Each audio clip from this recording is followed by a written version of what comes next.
పూర్తి వివరాలకు చదవండి రేపటి అక్షర శిల్పం దినపత్రికలో.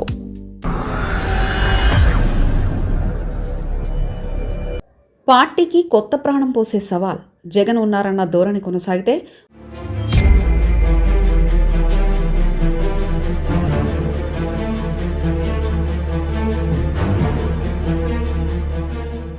వచ్చే ఎన్నికల్లో వైసీపీకి పునరాగమనం.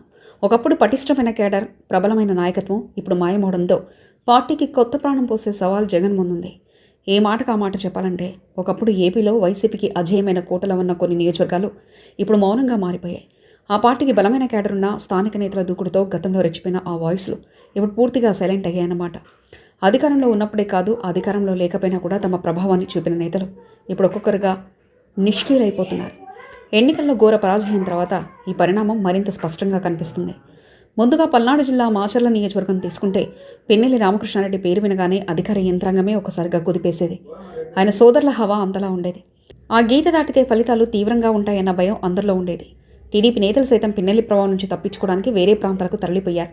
కానీ ఇప్పుడు ఆ దృశ్యం పూర్తిగా మారిపోయింది. కేసుల ఊబిలో పిన్నెల్లి సోదరులు చిక్కుకుపోవడంతో వారి వాయిస్ పూర్తిగా మూగపోయింది. పిన్నెల్లి హవా అనేది గతం అయిపోయింది. మరొక ఉదాహరణ మంగళగిరి. ఆళ్ల రామకృష్ణారెడ్డి పేరే ఓ సెన్సేషన్గా ఉండేది. ఒకప్పుడు ఆయన వర్గం దూకుడుతో వైసీపీ జెండా రెపరెపలాడించింది. కానీ ఎన్నికల ముందు పార్టీ మార్పులు, అంతర్గత గందరగోళాలు వైసీపీని ఈ నియోజకవర్గంలో కుదేలి చేశాయి.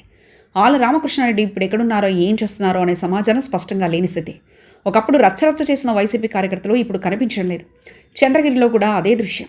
చెవిరెడ్డి భాస్కర్ రెడ్డి, ఆయన కుమారుడు మోహిత్ రెడ్డిల దూకుడు కారణంగా వైసీపీకి ఇక్కడ బలమైన పట్టు ఏర్పడింది. కానీ అక్రమ మధ్య వ్యవహారం, అవినీతి ఆరోపణలతో వారి ఇమేజ్ దెబ్బతింది. మరోవైపు టీడీపీ ఇక్కడ మళ్లీ పుంజుకోవడంతో వైసీపీ బలహీనమైంది. గుడివాడలో కొడాలి నాని దాదాపు 25 సంవత్సరాల పాటు ఆధిపత్యం చెలాయించారు. నాని అన్న మాటే చట్టం అనేంతగా ఫాలోయింగ్ ఉన్నా ఇప్పుడు ఆయన ఊసేలేదు. గన్నపురంలో కూడా అదే సీన్.